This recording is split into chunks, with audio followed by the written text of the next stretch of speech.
ចិត្តឆោមពិសីគេលុំរាល់រាត្រីអាឡ័យស្នេហ៍មិនអស់អាឡ័យថ្លៃជីវិតធ្លាប់នៅចិត្តអំពីថ្ងៃណាទៀតនឹងបានជួបស្នេហ៍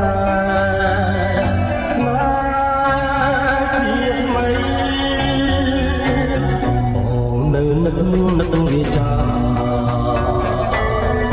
អូនប្រាប់ថាក្នុងមុខស្អីអីលើមិនដេញឡាសំដីបងដេញប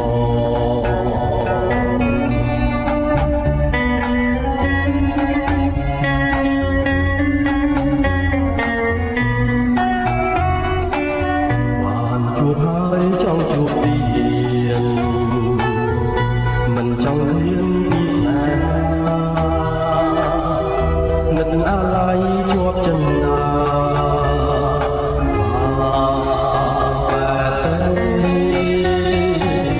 បងទៅនឹកមិនភ្លេចនឹកជានឹកឆោមពិសីគេមិនលក់